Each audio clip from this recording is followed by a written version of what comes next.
محلے میں ایسا ہوتا ہے، کاروبار میں ایسا ہوتا ہے، عدالتوں میں ایسا ہوتا ہے، کب مظلوم کے پاس سے گزرے اور اس کی مدد نہ کی؟ اللہ سوچے بڑے بڑے وہ لوگ جو مظلوموں کی مدد کر سکتے تھے، نہیں اگر انہوں نے کی تو کبھی سوچا کہ پیارے پیغمبر کا یہ فرمان اور سچ ہے؟ آج ایم ایل اے کو بھی پتہ ہوتا ہے کون صحیح ہے، ایم پی او کو بھی پتہ ہوتا ہے کہ کون صحیح ہے، پولیس کو بھی پتہ ہوتا ہے کون صحیح ہے، عدالت کو بھی پتہ ہے، جج کو بھی پتہ ہے دونوں میں کون صحیح ہے۔ سسٹم کی تبدیلی کے لیے ان لوگوں کو لانا ہوگا جن کو موت یاد ہے۔ فضیلت الشیخ مفتی عبداللطیف، اسلامک اسکالر۔ جل فی کتابہ العزیز ان اللہ یأمرکم ان تؤدوا الامانات الی اہلہا۔ رسول اللہ صلی اللہ علیہ وسلم نے ارشاد فرمایا، شیخ البانی رحمہ اللہ نے الصحیحہ میں اس روایت کو المعجم الکبیر لطبرانی کے حوالے سے بیان کیا ہے۔ اول ھذا الامر نبوۃ ورحمہ ثم یکون خلافۃ ورحمہ ثم یکون ملکا ورحمہ ثم یکون امارۃ ورحمہ ثم یتقادمون علیہ تقادم الحمر، کہ اس دین کا آغاز ہوا نبوت و رحمت سے، امت محمدیہ صلی اللہ علیہ وسلم کا آغاز نبوت و رحمت سے ہوا، پھر نبوت کے بعد خلافت ہوئی جو رحمت تھی، پھر خلافت و رحمت ہوگی، پھر ملوکیت و رحمت ہوگی، پھر امارت و رحمت ہوگی، ثم یتقادمون علیہ تقادم الحمر، پھر لوگ اس حکومت پر ایسے لڑیں گے جیسے گدھے لڑتے ہیں۔ یہ رسول اللہ صلی اللہ علیہ وسلم کا فرمان ہے، اور آپ نے زبان نبوت سے جو بات فرمائی ہمیں عین الیقین ہے، تجربہ نہ بھی ہو، ہم اس طرح کے مسائل نہ بھی دیکھ پائیں تو ہوں گے مسائل ایسے ہی جیسے پیارے پیغمبر نے ارشاد فرما دیے۔ فرمایا پھر لوگ اس حکومت پر ایسے لڑیں گے جیسے گدھے لڑتے ہیں۔ اور فی زمانہ کیا یہ بات ہم نے اپنی آنکھوں سے نہیں دیکھی، کانوں سے نہیں سنی کہ لوگ اس حکومت پر ایسے لڑتے ہیں جیسے گدھے لڑتے ہیں، جن کے ہاں کوئی عقل شمار نہیں ہوتی، جن کے ہاں کوئی مروت نہیں ہے، جن کے ہاں کوئی لڑنے کے آداب نہیں ہے۔ بازاروں میں آپ دیکھتے ہیں ایک گدھا بھاگے جا رہا ہے، دوسرا اس کے پیچھے بھاگے جا رہا ہے، لڑائی شروع ہوئی تو کوئی کسی کا کان چبا رہا ہے، کوئی دلتیاں مار رہا ہے، یہ ان کی لڑائیاں ہیں۔ لیکن جو اللہ کے نبی تمثیل دے کے گئے، فرمایا پھر یہ گدھوں کی طرح لڑیں گے، اور جب یہ گدھوں کی طرح لڑ رہے ہوں گے تو گدھے آپس میں لڑ رہے ہوں تو آپ ان کے سامنے چارہ ڈال دیں، آپ ان کے سامنے لا کے پھک ڈال دیں، سارے اکٹھے ہو کے کھانا شروع کر دیتے ہیں، لڑائیاں ختم، مفادات پہ جمع ہو جائیں گے، اب مل کے کھا رہے ہیں۔ اور آج ہی کچھ ہو رہا ہے۔ میرے بھائیوں، ایک افسوس کی بات یہ ہے کہ ہم نے لفظ سیاست کو گالی دینا شروع کر دی۔ صحیح بخاری کی حدیث ہے، کانت بنو اسرائیل تسوسہم الانبیاء، کا بنو اسرائیل کی سیاست ان کے انبیاء کیا کرتے تھے۔ سیاست انبیاء کا شیوہ ہے، سیاست یہ انبیاء کا طریقہ تھا، اس طریقے کو بدل دیا گیا، اس میں بگاڑ پیدا کر دیا گیا، اور آج اگر اس سیاست کو انبیاء کی سیاست پر لانے کی ممبر سے بات ہو تو لوگ کہتے ہیں مولویوں کا کیا کام ہے کہ ممبر پر کھڑے ہو کے سیاست کی بات کریں۔ عالم ممبر پر کھڑے ہو کر سیاست کی بات نہیں کر سکتا، اور جو ووٹ لے کے اسمبلی میں جاتا ہے وہ دین کی بات نہیں کر سکتا، تو پھر بات کیسے ہوگی؟ سسٹم کی اتنی خرابیاں ہمارے سامنے رکھ دی گئیں، کچھ لوگ بیچارے جن کی روٹی روزی پوری نہیں ہوتی۔ صحیح بخاری کی حدیث ہے، رسول اللہ صلی اللہ علیہ وسلم نے جو امت کو طریقہ بتایا تھا، اس طریقے میں حضرت عمر بن خطاب رضی اللہ تعالیٰ عنہ نے، جو انہوں نے اپنے پورے ملک میں ممنوع چراگاہ بنا رکھی تھی کہ فلاں جگہ یہ حکومت کی جگہ ہے، یہاں یا حکومت کے جانور چریں گے یا غریبوں کے جانور چریں گے. اور جس بندے کو، صحیح البخاری کی حدیث ہے، جس بندے کو اس چراگاہ پر متعین فرماتے، کہتے یاد رکھو یہ ممنوع چراگاہ ہم نے بنا دی، یہ گورنمنٹ کا حصہ ہے، اس میں کسی کے جانور داخل نہیں ہونے دینے.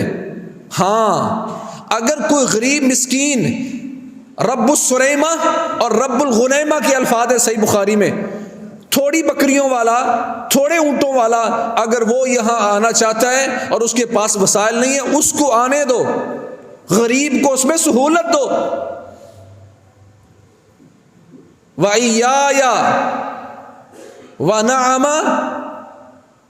ابن عبد الرحمن وابن عفان کا یاد رکھ، لیکن عبد الرحمن بن عوف کے اونٹ اس چراگاہ میں داخل نہیں ہونے دینے، اور عثمان بن عفان کے اونٹ اس چراگاہ میں داخل نہیں ہونے دینے.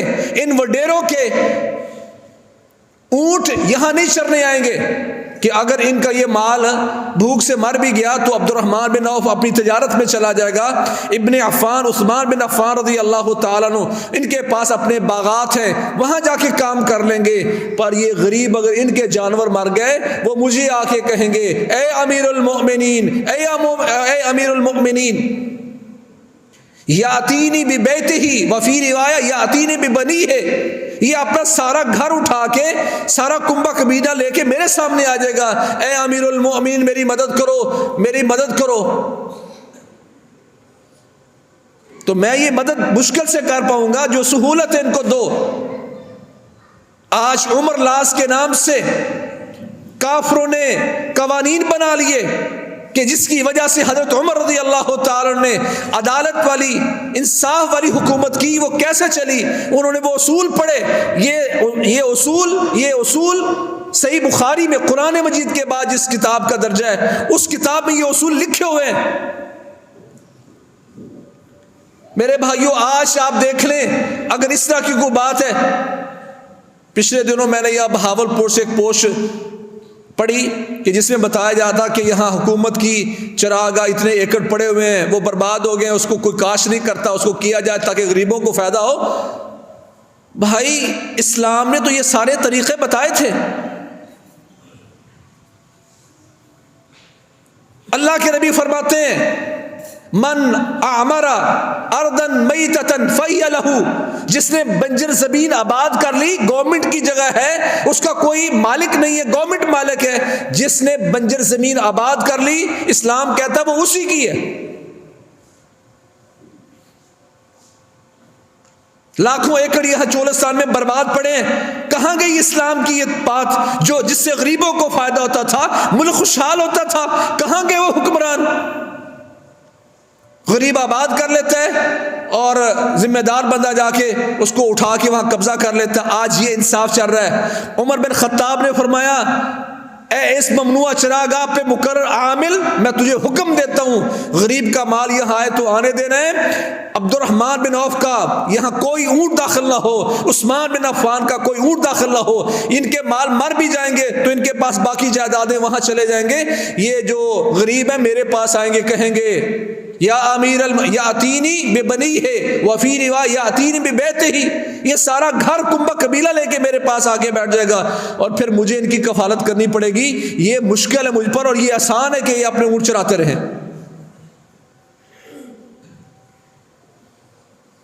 اس منبر پر یہ باتیں ہونی چاہیے تھیں. زبان بندی آپ بات نہیں کر سکتے. یہ کوئی M N A M P A بات کرے گا، آپ اس کے خلاف کر رہے ہیں بات، آپ حکومت خلاف نہیں. میرے بھائیوں انشاءاللہ تنقید نہیں کر رہے، اصلاح کر رہے ہیں. ان اصولوں کو اپنائیں گے. حضرت امام مالک رحمہ اللہ فرمایا کرتے تھے لن یصلح آخر هذه الامه الا ما اصلح به اولها، اس امت والوں کی، آخر میں آنے والوں کی بھی اصلاح اور درستگی اسی طریقے سے ہوگی جس طریقے سے پہلے لوگوں کی ہوئی. پہلوں نے کہا غریبوں کو سہولت دو، امیروں کا جانور یہاں داخل نہیں ہونے دینا.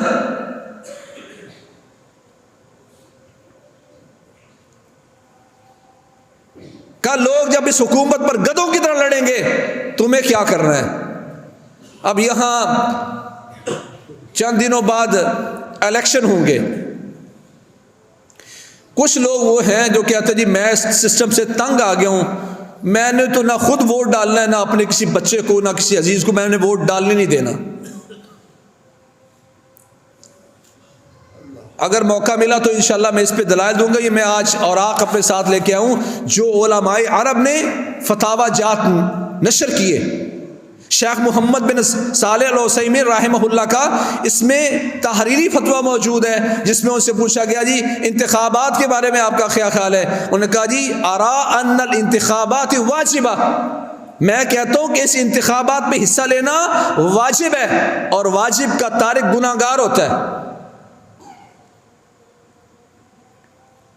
اور شیخ صالح الفوزان ان کا تحریری فتویٰ موجود ہے. انہوں نے کہا یہ انتخابات امانت ہیں اور تم پر ضروری ہے کہ اپنی امانت کا صحیح استعمال کرو اور امین بندے کا انتخاب کرو. اور آیت کون سی پڑھی, کون سی آیت لکھی؟ ان اللہ یأمرکم ان تؤدوا الامانات الی اہلھا, اللہ تمہیں حکم دیتا ہے کہ تم امانتیں امانت داروں کی طرف لوٹاؤ, ان کے اہل کی طرف لوٹاؤ, جو اس امانت کے حقدار ہیں ان کو دو. اگر میں بہاولپور کی بات کروں تو کیا میں نے یہ پہلے تو سوچ لیا کہ ووٹ دینے ہی نہیں ہے, تو شیخ محمد بن صالح العثیمین کے فتوے کے مطابق, شیخ صالح الفوزان کے فتوے کے مطابق, لجنہ دائمہ کے فتوے کے مطابق وہ بندہ مجرم اور گناہ گار ہے جو بندہ صحیح بندے کو منتخب کر کے ووٹ دے کے آگے نہیں لے کے آتا. آیات انہوں نے بیان کی, احادیث انہوں نے اس پر بیان کی, فتاوی جاری کیے. اور اللہ تعالیٰ بھی فرماتے ہیں قرآن مجید میں وَمَنْ أَظْلَمُ مِمَّنْ كَتَمَ شَهَادَةً عِنْدَهُ مِنَ اللَّهِ وَمَنْ أَظْلَمُ مِمَّنْ كَتَمَ شَهَادَةً عِنْدَهُ, یہ قرآن مجید ہے. وَمَنْ أَظْلَمُ مِمَّنْ كَتَمَ شَهَادَةً عِنْدَهُ مِنَ اللَّهِ, اللہ کی طرف سے جو اس بندے کے ذمے گواہی دینا تھی جو اس کو چھپا لیتا ہے, اس سے بڑا مجرم کوئی نہیں, اس سے بڑا ظالم کوئی نہیں. آپ کا کسی صحیح بندے کو منتخب نہ کرنا اور ووٹ نہ دینا اس بندے کی تائید ہے جو مجرم ہے, اور اس میں آپ بھی شامل ہیں.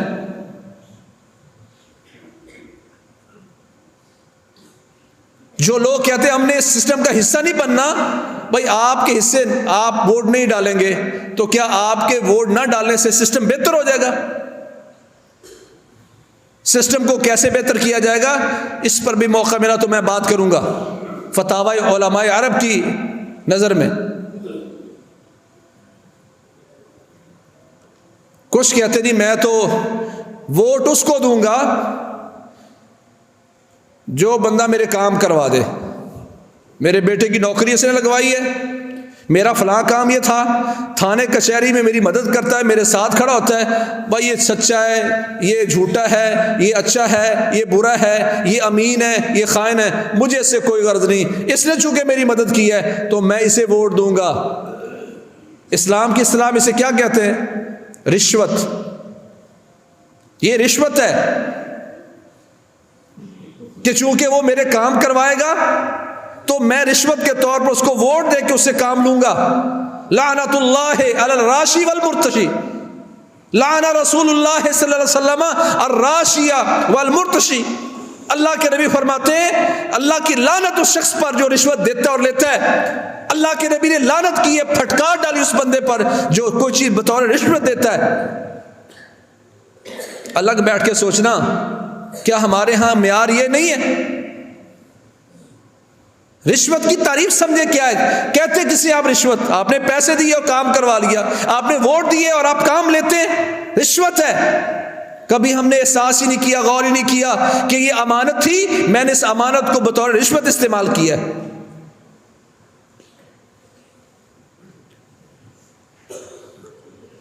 کوئی کہتا ہے جی میں تو ووٹ اسے دوں گا جس کی امید ہے کہ وہ جیتے گا, جیتنے والے کو ووٹ دوں گا. جیتنے والے کو آپ ووٹ دیں گے, آپ اپنا ووٹ رسک پر لگاتے ہیں, رسک لیا آپ نے تو کسی سے پوچھنا جوا کیا ہوتا ہے, سٹا کیا ہوتا ہے, اللہ کے نبی نے تو فرمایا تھا جو بندہ کہتا تعال اقامرک، میں تیرے ساتھ سے جوا کھیلتا ہوں، کا کسی نے یہ جملہ کہہ دیا اس پر علیہ ان یتصدق، اس بندے پر فرض ہے کہ وہ صدقہ کرے، یہ جملہ بولنے کی وجہ سے اس نے اتنا جرم کیا ہے کہ اب اس کو صدقہ کرنا چاہیے۔ اور میں آج جوئے لگا رہا ہوں، جیت گیا تو پھر یہ ہوگا، ہار گیا تو پھر یہ ہوگا، یہ امانت تھی۔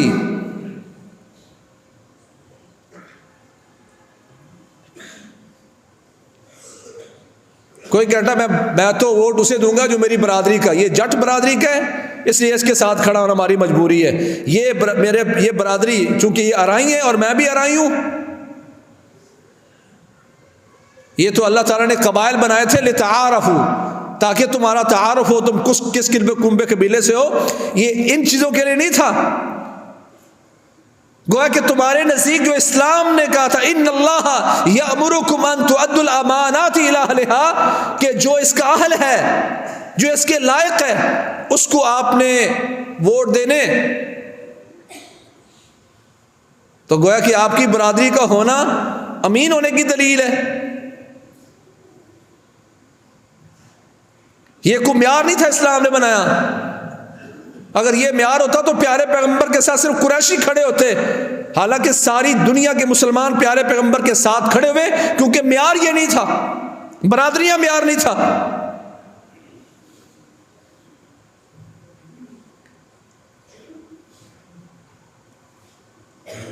لوگ کہتے ہیں کیا کریں گے آپ اگر آپ آ جائیں گے میدان میں تو ایک آدھا اچھا بندہ ہوگا جو وہاں جا کے بیٹھے گا، اس کے مقابلے میں تو کافی سارے وہ لوگ ہیں جو مجرم ہیں اور وہ حق کی گواہی دینے کی بجائے وہ ناحق کے ساتھ کھڑے ہوتے ہیں۔ تو اس پر بھی شیخ محمد بن صالح العثیمین کا فتویٰ میرے سامنے پڑا ہوا ہے، انہوں نے کہا اس میں لا مانع، یہ کوئی وجہ نہیں ہے کہ آپ اس بندے کو آگے نہ لے کے آئیں، اس نیک بندے کو آ کے لے گئے، اللہ تعالیٰ اس کی بات میں تاثیر پیدا کرے گا اور وہ کتاب و سنت اور اسلام کی بات کرے گا اور لازمی تاثیر پیدا ہوگی اور یہ حجت قائم کرے گا اللہ کے ہاں، اور آپ اللہ کے سرخ رو ہو جائیں گے کہ اللہ جو میرے بس میں تھا میں نے تیرے اسلام کے نفاذ کے لیے کر دیا۔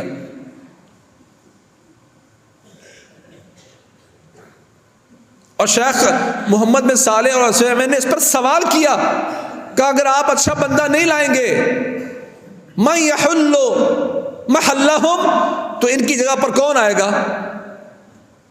سیحل محلہم اہل الفساد والالحاد، کہتے ہیں اگر آپ نیک بندے کو نہیں لائیں گے تو شرارتی لوگ، الحاد پھیلانے والے، شر پھیلانے والے وہی لوگ آگے آئیں گے۔ آپ جو آپ کے بس میں آپ وہ کریں۔ یہ ووٹ امانت ہے، اور جب آپ کسی کو ووٹ دیتے ہیں تو آپ گواہی دیتے ہیں کہ میں گواہی دیتا ہوں کہ یہ بندہ امین ہے۔ جس بندے کو آپ ووٹ دے رہے ہیں آپ اس کو اپنے کارخانے کی، اپنی فیکٹری کی، اپنی دکان کی، اپنے گھر کی چابی دیں گے کہ جی آپ میں کہیں جا رہا ہوں تو یہ میرے گھر کی چابی آپ رکھ لیں؟ اتنا امین کہ آپ اس کو اپنے گھر کی چابی دے کے پریشان ہو جائیں گے کہیں میرے آنے سے پہلے سامان نہ لٹ جائے؟ جس کو آپ اپنے گھر کی چابی نہیں دے سکتے اس کو آپ اپنے ملک کے خزانوں کی چابیاں دے رہے ہیں۔ آپ کہیں میں کہیں جا رہا ہوں میرے گھر کی حفاظت کرنا، اور آپ سمجھتے ہیں کہ وہ اس کے اللہ کے بعد اس کے سپرد کر کے جا رہا ہوں تو میری عزت محفوظ رہے گی۔ کہ ہم انتخاب لوگ آج ہماری سیاسی دوڑ کیا ہے؟ فلاں نے چونکہ مجھے ووٹ نہیں دیے اس کو اندر کروا دینا ہے، فلاں چونکہ ہمارے ساتھ نہیں کھڑا اس کے گھر والوں کو اٹھوا لینا ہے۔ یہ آج سیاست چل رہی ہے۔ بھائی آنکھیں بند ہونی ہیں، اللہ کے سامنے ہر چیز کا جواب دینا ہے، اللہ کے سامنے ہر بات۔ یہاں تو زور چلتا ہے مالک یوم الدین، اللہ کہتے ہیں وہ یوم حساب کا مالک ہے، دنیا کا مالک نہیں ہے، دنیا کا مالک ہے، لیکن یہاں موقع دے دیا تمہیں کر لو جو کرنا ہے۔ قیامت کے دن صرف ایک مالک ہوگا اور اللہ، وہاں سوائے اللہ کے کوئی بندہ بات نہیں کر پائے گا۔ ما منکم من احد الا سیکلمہ ربہ لیس بینہ وبینہ ترجمان، کا یاد رکھو قیامت کا دن ہوگا، تم میں سے ہر ایک بندے کو اللہ کے سامنے کھڑا ہونا پڑے گا۔ سیکلمہ ربہ، صحیح بخاری کی حدیث ہے، صحیح مسلم کی حدیث ہے کہ اللہ خود اس بندے سے ہم کلام ہوگا اور اسے حساب کتاب لے گا۔ میں اللہ کے سامنے کھڑا ہوں گا اور حساب کتاب دے رہا ہوں گا اپنی ذمہ داریوں کا، تو میرا جواب کیا ہوگا؟ کیا جواب دے پاؤں گا؟ اللہ کے نبی فرماتے من حوسب عذب، جس بندے سے اللہ نے حساب لے لیا وہ کبھی عذاب سے بچ نہیں پائے گا۔ حضرت عائشہ نے رضی اللہ عنہا نے پوچھا یا رسول اللہ آپ کہتے ہیں جس کا حساب ہوا وہ بچ نہیں پائے گا، تو قرآن مجید میں تو اللہ فرماتے کچھ لوگ وہ جن کا حساب ہی بڑا آسان ہوگا۔ فرمایا عائشہ حساب کی دو قسمیں ہیں، ایک قسم یہ ہے کہ اللہ پوچھیں گے کہ تو نے یہ کام کیا، اس نے کہا یا اللہ کیا ہے، چلو اللہ نے اس کو چھوڑ دیا، کیا، اعتراف کروا کے چھوڑ دیا۔ جس بندے سے من نوقش الحساب عذب، جس بندے سے اللہ تعالیٰ نے حساب کا مناقشہ کر لیا، تو نے یہ کام کیا تھا، وہ کہتا ہاں یا اللہ کیا تھا، کیوں کیا تھا؟ جس سے اللہ نے پوچھ لیا کہ تو نے ایسا کیوں کیا، عذب، وہ ہر صورت میں عذاب میں مبتلا ہوگا۔ کیا ہمارے اعمال ایسے نہیں ہیں کہ اللہ ہم سے پوچھے کہ تم نے یہ کام کیا تو کیوں کیا؟ اللہ کی قسم آج مظلوموں کے ساتھ نہیں کھڑے لوگ، نہ عدالتیں مظلوموں کا ساتھ دیتی ہیں، نہ فوج، نہ عدالتیں، نہ پولیس، حالانکہ ان تمام اداروں کی ذمہ داری تھی مظلوموں کے ساتھ کھڑے ہوتے۔ اچھا یہاں تو آنکھیں بند ہو جائیں گی، نیک بھی ہے تو حالت کیا ہوگی؟ مظلوموں کا ساتھ دو، ظالم کو اس کے ظلم سے روک کر اس کی آخرت بچاؤ، اور مظلوم کا ساتھ دے کے اس کی آخرت بچاؤ اور دنیا بھی بچاؤ۔ صحیحہ میں روایت موجود ہے، پیارے پیغمبر نے فرمایا ایک بندہ جب قبر میں اس کا حساب کتاب شروع ہوا، بندہ نیک تھا لیکن اس کے بارے میں فیصلہ ہوا کہ اس کو 100 کوڑے لگائے جائیں۔ صحیحہ میں حدیث موجود ہے 100 کوڑے لگائے جائیں۔ اس نے کہا یا اللہ دعائیں کرتا یا اللہ معاف کر دے، یا اللہ غلطیاں ہو گئی، یا اللہ معاف کر دے۔ کرتے کرتے ایک کوڑا رہ گیا، کہا چلو اس کو ایک کوڑا لگاؤ۔ کہا جب اس کو ایک کوڑا لگایا گیا، اس کے ایک کوڑا لگنے سے اس کی ساری قبر آگ سے بھر گئی، پوری قبر میں آگ لگ گئی۔ جب وہ آگ ٹھنڈی تو کہا یا اللہ یہ مجھے ایک کوڑا کیوں لگایا گیا؟ کہ انک صلیت صلاۃ بغیر وضوء، ایک نماز تو نے بغیر وضو سے پڑھی تھی، ایک تو جرم تیرا یہ ہے، دوسرا کیا ہے ومررت بمظلوم فلم تنصرہ، تو مظلوم کے پاس سے گزرا تھا، تجھے پتہ ہے مد مقابل مظلوم ہے، اس پر کیس نہیں ہے، غلط بنایا گیا، تو مظلوم کے پاس سے گزرا تھا، تو نے اس کی مدد نہیں کی تھی، اس وجہ سے تجھے یہ کوڑا لگوایا گیا۔ مجھے ہی پتا ہوتا ہے میں جھوٹا ہوں اور یہ میرا بھائی سچا ہے، ابا جان اس کو ڈانٹ رہے ہیں، محلے میں ایسا ہوتا ہے، کاروبار میں ایسا ہوتا ہے، عدالتوں میں ایسا ہوتا ہے۔ کب مظلوم کے پاس سے گزرے اور اس کی مدد نہ کی، اللہ سوچے بڑے بڑے وہ لوگ جو مظلوموں کی مدد کر سکتے تھے، نہیں اگر انہوں نے کی تو کبھی سوچا کہ پیارے پیغمبر کا یہ فرمان اور سچ ہے؟ آج ایم ایل اے کو بھی پتا ہوتا ہے کون صحیح ہے، ایم پی او کو بھی پتا ہوتا ہے کہ کون صحیح ہے، پولیس کو بھی پتا ہوتا ہے کون صحیح ہے، عدالت کو بھی پتا ہے، جج کو بھی پتا ہے دونوں میں کون صحیح ہے۔ سسٹم کی تبدیلی کے لیے ان لوگوں کو لانا ہوگا جن کو موت یاد ہے، جن کو یہ قبر یاد ہے، جن کو یاد ہو کہ کوڑے لگ سکتے ہیں۔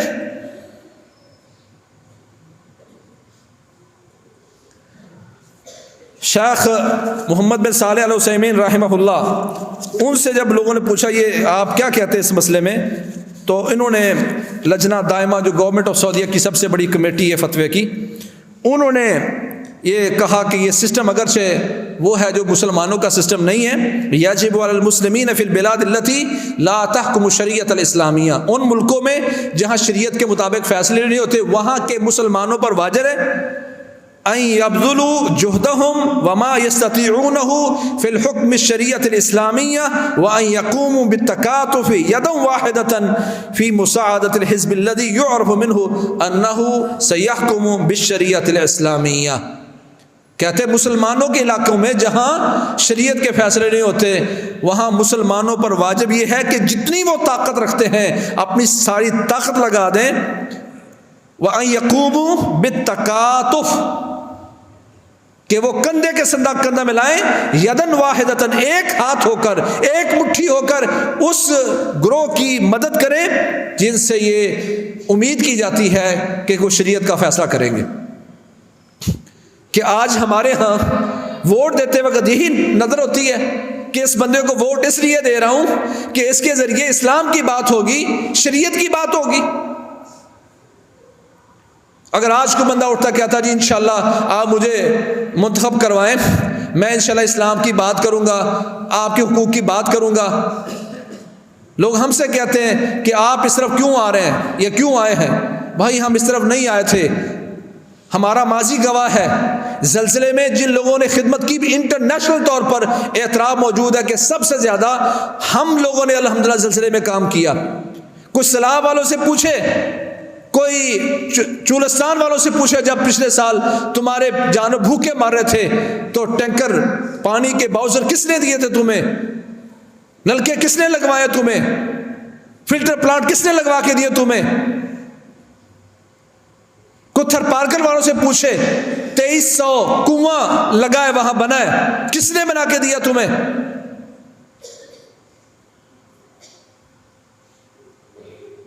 جب ہم کہہ رہے تھے ہم اس طرف نہیں آئیں گے، یہ تو ہماری اس وقت کی خدمات ہیں، لیکن آج علماء عرب سے جب مسلسل پیغام آئے کہ آپ ایک جماعت کی حیثیت سے کام کم کر پا رہے ہیں، آپ کو چاہیے کہ آپ اس کا حصہ بن کے، گورنمنٹ کا حصہ بن کے امت کی زیادہ مدد کر سکتے ہیں تو آپ اس کا حصہ بنیں۔ مسلسل انہوں نے رہنمائی کی اور آخر کار یہی بات سمجھ آئی کہ اگر ہم اس کا حصہ بنیں تو پہلے سے زیادہ اسلام کی خدمت کر سکتے ہیں، عوام کی خدمت کر سکتے ہیں۔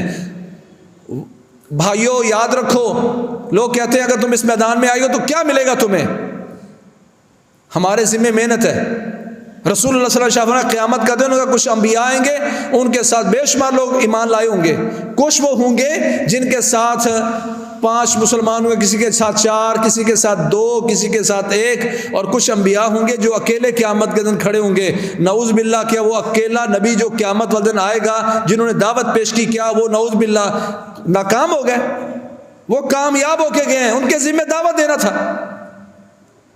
تو میرے بھائیوں، اس وقت ضرورت اس بات کی ہے کہ ہم ان لوگوں کا انتخاب کریں جن کو آپ اپنے گھر کی چابی دے سکیں، جس کو آپ اپنے بہن بیٹی کی عزت پر حفاظت کرنے والا محسوس کریں کہ وہ امین ہے، آپ اس کے بارے میں گواہی دے رہے ہیں۔